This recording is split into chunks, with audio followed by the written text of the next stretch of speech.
So, if you want to crack any competitive exam, interviews, your board exam, or simply be awesome with your social media posts, this video is probably for you.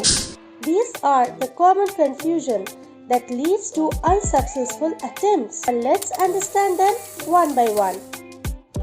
First, the basic clarity about what do we understand about singular and plural verb. Well, you might think that just as a noun with S is plural, a verb with S will also be plural. Nah, it's not.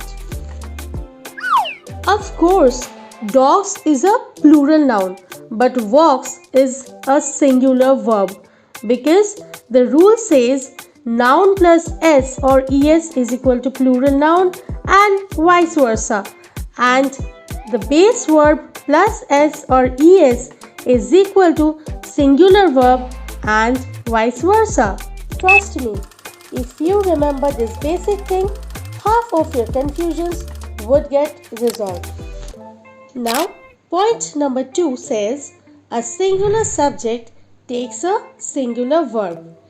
In case it couples the plural verb, the sentence would grammatically die.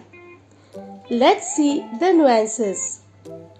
Singular noun cat plus singular verb sleeps. Singular pronoun she plus singular verb is. Singular proper noun John plus singular verb plays. Singular indefinite pronouns like everybody plus singular verb loves, and singular gerund women will always go with is.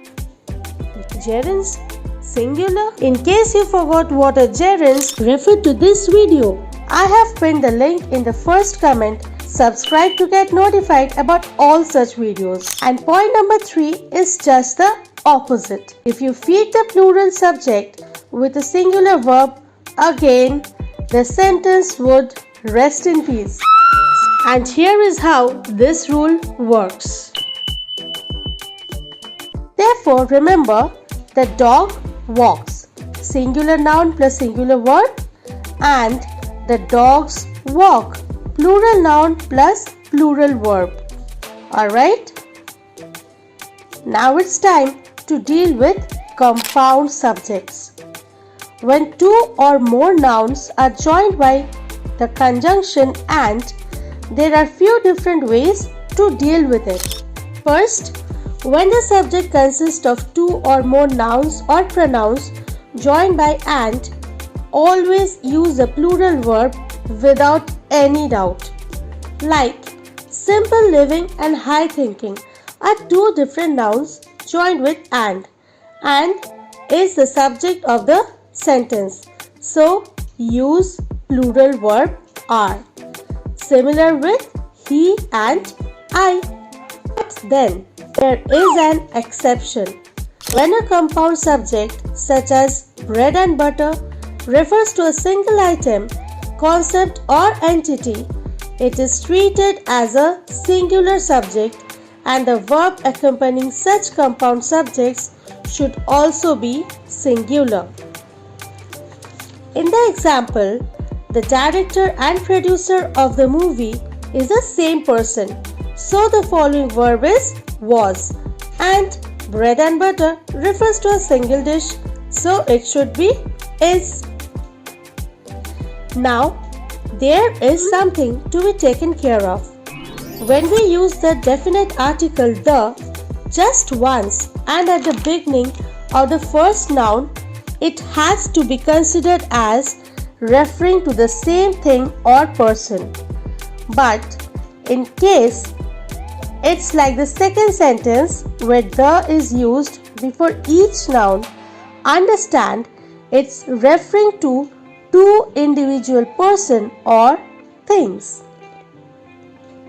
Next, when a compound subject contains both a singular and a plural noun connected by and, the verb agrees with the nearer subject in the sentence. Like, if it's the cat and the dogs, the verb should be are, And in case of the dogs and the cat, it should be is. Clear? Now, when the nouns express a single idea, as in the example, again use a singular verb.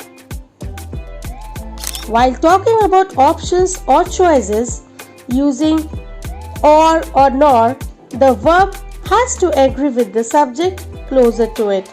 Like, neither the cat nor the dogs are allowed inside, and either the dog or the cat is playing at the backyard. Very often, the subject and its verb are separated by a long phrase or even a clause. This is called error of proximity. Remember, in such cases, the verb should agree with the actual subject and not noun or pronoun placed close to it. Like, the mangoes in the basket are delicious. Agree with the subject mangoes and not with the noun basket. Got it?